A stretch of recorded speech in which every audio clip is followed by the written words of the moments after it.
Radio que a esta hora se suman en vivo, en directo, en simultáneo en distintos puntos del territorio nacional.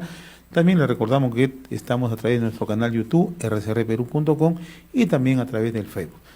Lo comentaba antes de irnos a la pausa, ya se encuentra con nosotros, conectado vía Zoom, con el señor Fernando Rospigliosi. Él es candidato al Congreso de la República con el número 7 en Lima Metropolitana por Fuerza Popular, que encabeza Keiko Fujimori. Además es encargado en materia de seguridad ciudadana de dicha agrupación y es un reconocido analista en temas políticos. Señor Rospigliosi, qué gusto saludarlo, muy amable como siempre. Buenos días, José. No podemos hablar de encuestas debido a la prohibición legal que existe, ¿no? Pero sí podemos proyectar algunos escenarios, ¿no?, que van a ser las elecciones más reñidas, ¿no? Usted es un reconocido analista político, ¿no? ¿Cómo está observando el panorama ya a poco menos de 6 días del proceso, ¿no? Creo que es lo que era previsible y que, sin embargo, algunos no querían entender. En las semanas previas y en los días previos al proceso electoral, las preferencias ciudadanas se mueven rápidamente, vertiginosamente.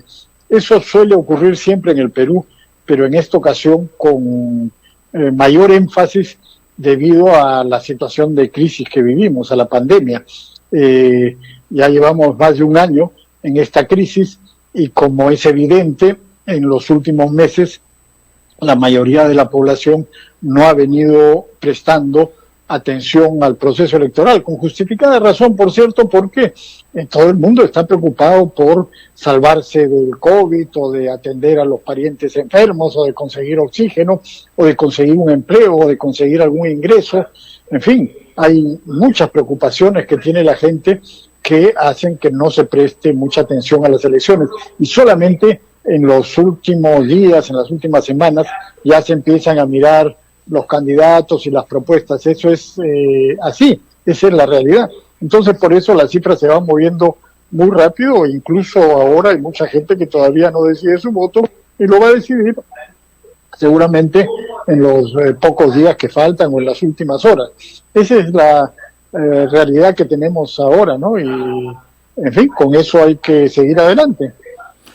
Las campañas, cuando son así apretadas, cuando son reñidas, se deciden, como usted lo acaba de mencionar, en los últimos días o en las últimas horas, ¿no? Fuerza Popular, ¿en qué va a poner énfasis en lo que resta de esta campaña, señor Rospigliosi? Bueno, como hemos hecho a través de toda la campaña en nuestras propuestas, hay un equipo muy bueno que acompaña a Keiko Fujimori y hay propuestas muy específicas. En el caso de la economía, Keiko Fujimori ha planteado Perú abierto, es decir, no se puede continuar con la política fracasada que tenemos desde hace un año, es decir, con estas cuarentenas brutales que cierran absolutamente el país, que entorpecen la economía y que no ayudan a detener al virus, porque si ayudaran a detener al virus, bueno, diríamos ya una por otra, pero no es así. El virus no se detiene y estamos viendo que, a pesar de todas las cuarentenas y todas las cosas que se han hecho, el año pasado tuvimos el mayor índice de muertos en el mundo entero por millón de habitantes, y este año estamos teniendo unas cifras también atroces a pesar de las cuarentenas.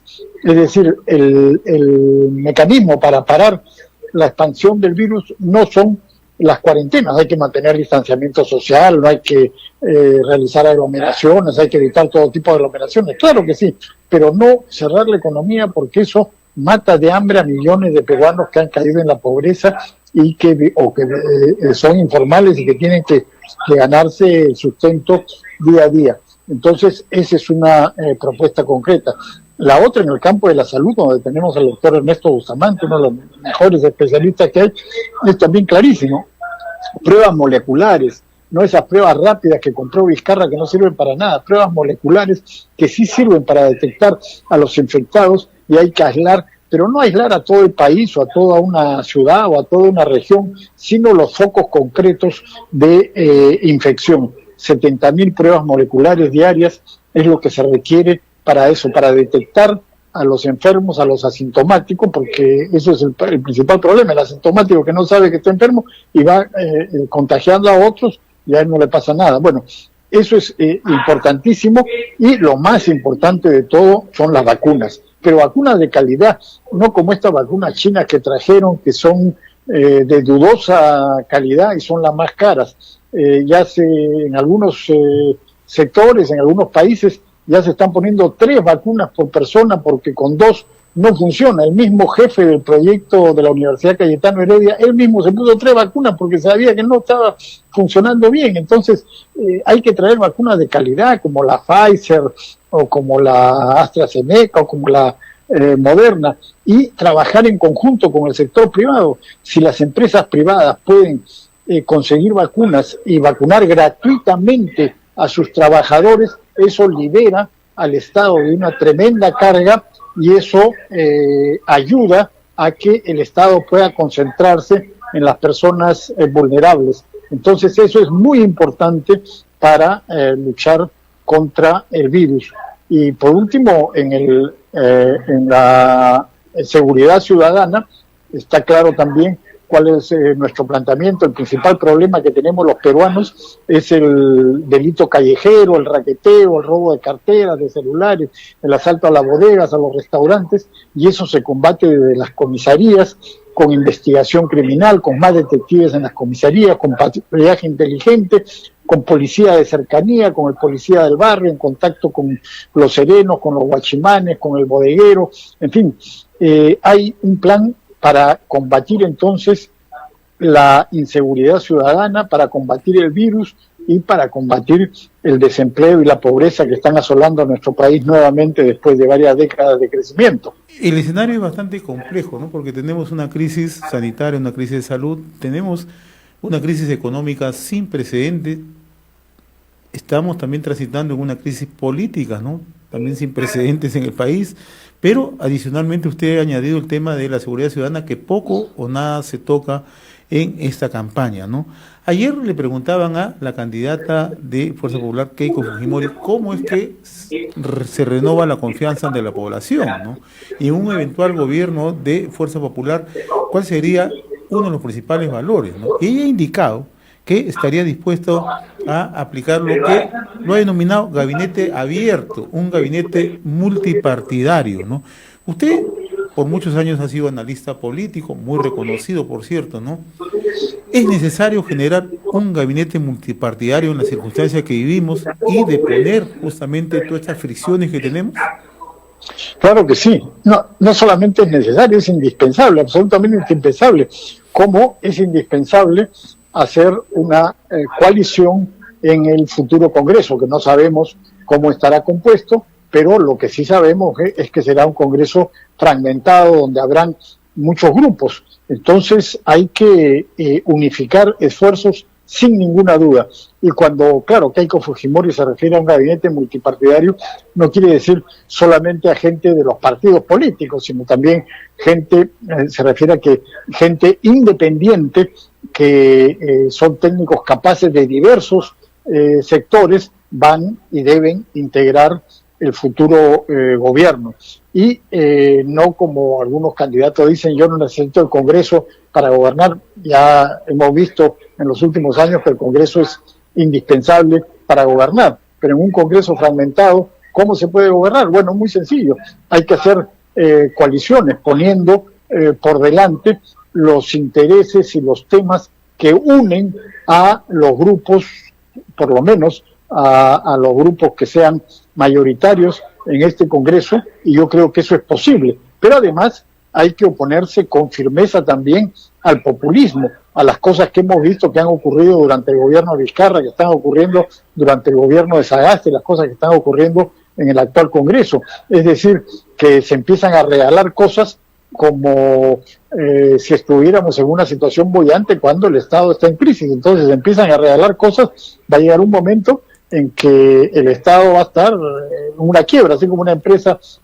quiebra, el Estado va a estar en una situación similar. Claro, el Estado no quiebra, pero lo que hacen los populistas en esas situaciones es empezar a emitir billetes, y ahí viene la inflación. Hay mucha gente que no conoce o no recuerda lo que fue la hiperinflación de los años 80, que tuvo que ser detenida con un shock muy fuerte en agosto de 1990. Entonces, eso es terrible. Eso es lo que tiene Venezuela y lo que tienen otros países que han caído en el socialismo y en el populismo. Entonces, Eso tenemos que evitarlo, tenemos que evitar el populismo, esa política de que yo regalo, yo entrego todo, pero ¿de dónde? Si cada vez hay más dificultad para cobrar impuestos porque todo el mundo está en crisis, o sea, los ingresos del Estado se reducen y hay gente que quiere seguir regalando e incrementando los gastos. No, el camino está en desarrollar la economía, en incentivar a las empresas, no perseguir a los informales, sino apoyar la formalización, apoyar el crecimiento de la gente que trabaja. Eso es lo que necesitamos hacer para poder salir de esta crisis que es tan dura y que seguramente va a tener secuelas durante bastante tiempo en el Perú. En las veces que hemos conversado con usted, señor Rospigliosi, hemos analizado, ¿no?, la situación de polarización, de fragmentación que está viviendo el país, ¿no? E incluso en algún momento, ¿no?, hemos conversado que en nuestro país hay corrientes que se han ido marcando con el paso de los últimos años, ¿no? Uno de ellos es el antifujimorismo, ¿no? No dejó de llamar la atención, se lo digo con toda honestidad, la incorporación suya, ¿no?, el año pasado a Fuerza Popular y de otros personajes, ¿no?, con el caso de Hernando Guerra García, de Patricia Juárez, ¿no? ¿Cuánto ha cambiado el fujimorismo? Usted que ahora ya, de una otra manera, está formando parte justamente de esta agrupación como invitado, claro está, pero ¿cuánto ha cambiado y cuánto es el nivel de confianza que genera en la población en estos momentos? Creo que tenemos unos problemas en el audio. Sí, se cortó. Vamos a recuperar el contacto con el señor Fernando Rospigliosi, ¿no?, para seguir analizando justamente la situación en estos momentos. Yo le planteaba, antes que hubiera este pequeño corte, señor Rospigliosi, ¿no?, que el año pasado usted se incorporaba a Fuerza Popular como invitado, claro está, conjuntamente con Patricia Juárez, Hernando Guerra García, y esto no dejó de llamar la atención, ¿no?, porque en el Perú hemos vivido momentos bastante complejos, bastante difíciles, ¿no?, y se ha generado toda una corriente que se denomina el antifujimorismo, ¿no? ¿Por qué ahora la población cree usted que tendría que confiar en el fujimorismo? ¿Cuánto ha cambiado Fuerza Popular? Bueno, mire, yo hace una década apoyé a Keiko Fujimori contra Ollanta y a partir de ahí hemos mantenido una relación intermitente, lo cual me posibilitó incorporarme a esta campaña, a participar en las elecciones del Congreso, porque Fuerza Popular y Keiko Fujimori plantearon desde el año pasado, desde muy temprano en la campaña, que el principal peligro político que tenía el Perú era el populismo y el izquierdismo, cosa con la que yo coincido plenamente y lo vengo diciendo desde hace años. El populismo y el izquierdismo están avanzando y son muy peligrosos, pues pueden llevarnos a una situación similar a la de Venezuela, que ha caído en una dictadura corrupta y ha hambreado a su población, a pesar de ser uno de los países más ricos del continente por la cantidad de petróleo que tiene. Estamos viéndolo con 1 millón de venezolanos que tenemos en el Perú.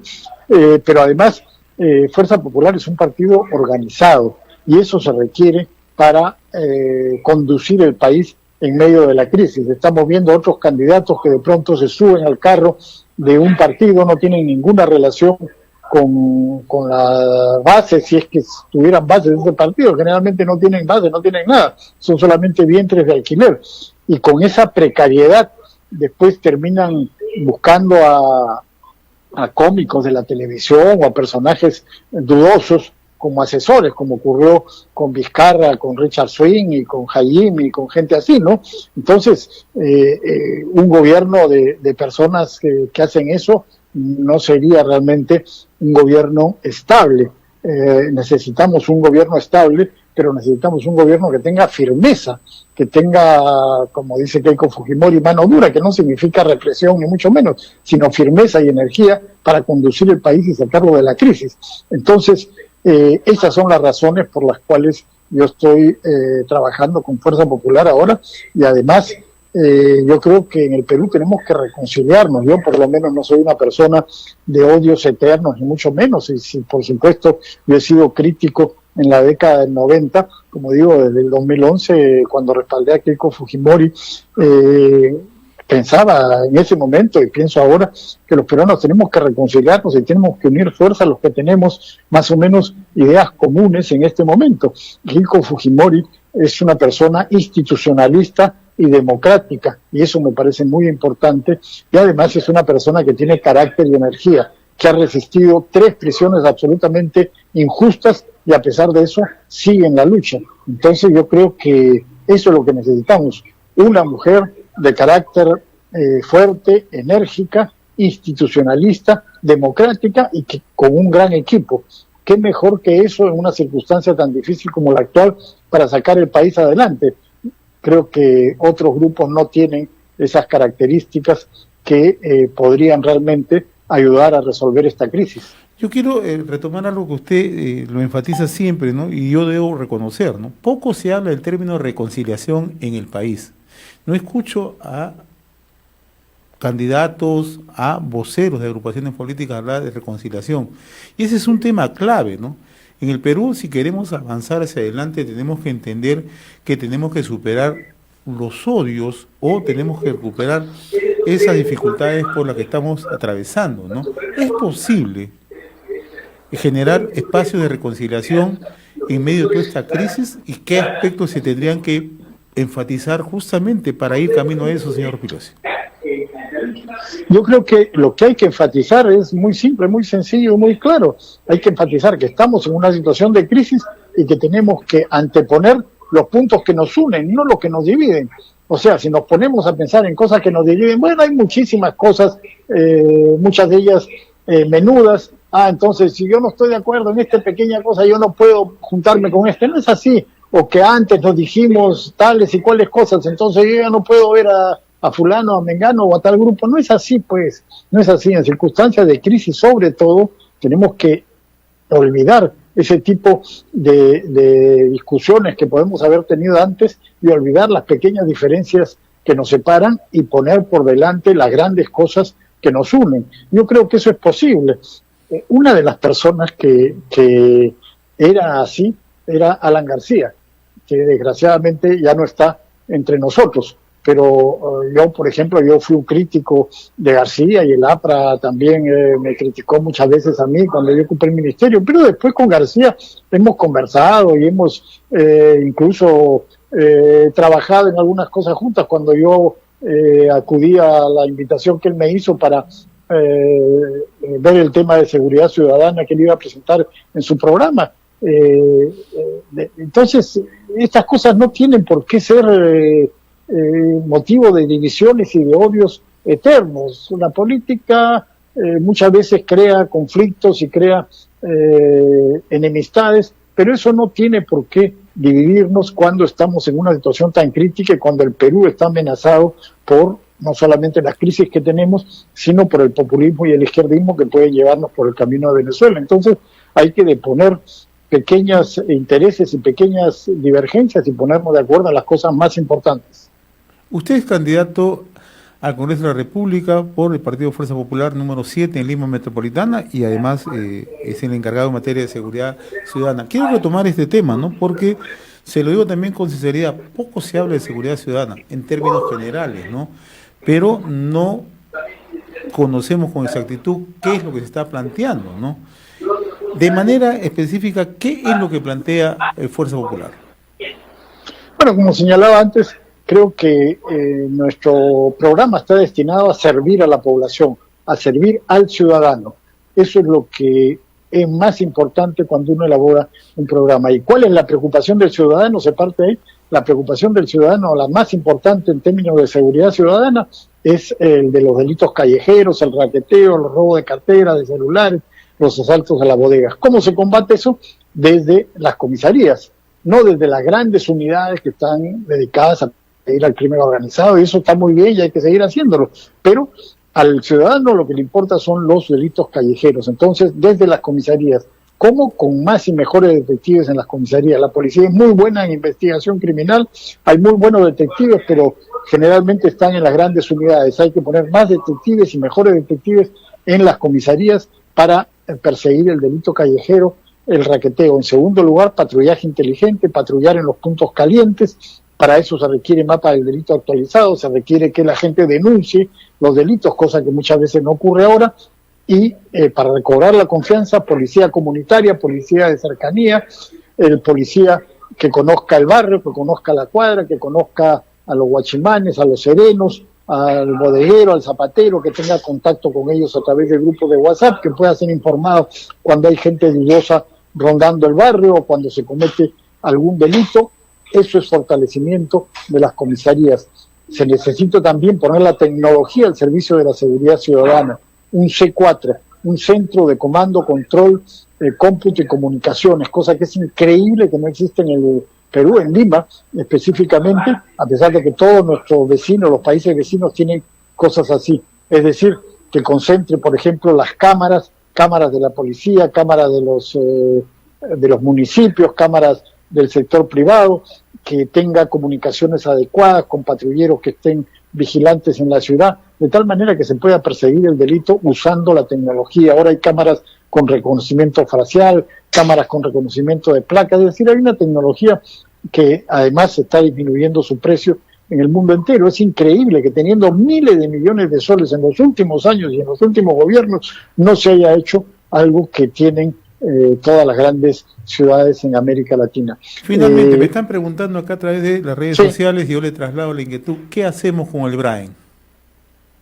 Bueno, el Braen es el principal centro productor de coca y de cocaína del Perú. El Perú, desgraciadamente, no publica cifras desde el año 2017, pero según el gobierno norteamericano, que publicó unas cifras en julio del año 2020, el año pasado, el Perú tenía más de 70.000 hectáreas de coca ilegal y eso potencialmente producía poco más de 700 toneladas de cocaína. Ahí hay un pequeño grupo remanente del terrorismo, dirigido por los Quispe Palomino. Acaba de morir, parece que de enfermedad, uno de estos criminales asesinos de los Quispe Palomino, y yo creo que la manera de combatirlo ahí es la manera como se acabó con el terrorismo en el Alto Huallaga, con este pequeño remanente de Artemio, entre 2006 y 2012, inteligencia y golpes de mano. Se les ubica a través de interceptaciones telefónicas o a través de agentes encubiertos o a través de gente que se capta de su propio grupo, gente que intenta con ellos, se les ubica, se les elimina o se les captura. Así se acabó con la banda de Artemio, así se golpeó a la banda de los Quispe Palomino el 2012 y el 2013 en el Braen. Se eliminó a Lipio, que era el jefe militar, a Gabriel, que era uno de los Quispe Palomino, a varios de estos criminales. Y sin embargo se paró esto, no sé por qué.